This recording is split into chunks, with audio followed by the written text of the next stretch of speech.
ಏನಾದರೂ ದಿಢೀರಾಗಿ ಆಗಬೇಕು, ಅಷ್ಟೇ ಟೇಸ್ಟಿ ಇದ್ದು ಅನ್ನಕ್ಕೂ ಚೆನ್ನಾಗಿರಬೇಕು, ಚಪಾತಿಗೂ ಆಗಬೇಕು ಅಂದರೆ ಈ ರೀತಿ ಎಗ್ ಪೌಚ್ ಮಸಾಲ ಟ್ರೈ ಮಾಡಿ, ಸಖತ್ ಟೇಸ್ಟಿ ಇರುತ್ತೆ. ಮಸಾಲೆಗೆ ಟೊಮ್ಯಾಟೊ, ಹಸಿಮೆಣಸು, ಪುದೀನ, ಕೊತ್ತಂಬರಿ ಸೊಪ್ಪು ಹಾಗೆ ಬೆಳ್ಳುಳ್ಳಿ, ಶುಂಠಿ ಹಾಕಿ ನೀರು ಹಾಕದೆ ಸ್ವಲ್ಪ ತರಿತರಿಯಾಗಿ ರುಬ್ಕೊಳ್ಳಿ.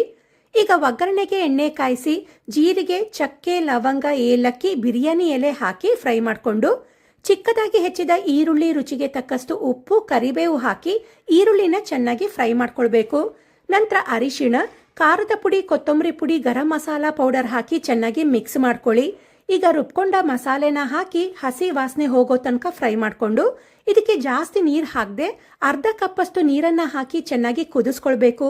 ನಂತರ ಮೊಟ್ಟೆನ ಒಡೆದು ಹಾಕಿ ಮೇಲ್ಗಡೆ ಕಾಳು ಮೆಣಸಿನ ಪುಡಿ, ಕಸೂರಿ ಮೇಥಿ ಹಾಕಿ ಬೇಯಿಸ್ಕೊಂಡ್ರೆ ಎಗ್ ಪೌಚ್ ಮಸಾಲ ರೆಡಿ ಆಗತ್ತೆ. ಊಟಕ್ಕೆ ಇದೊಂದು ಇದ್ರೆ ಸಾಕು ಅನ್ನೋಷ್ಟು ರುಚಿ. ಟ್ರೈ ಮಾಡಿ.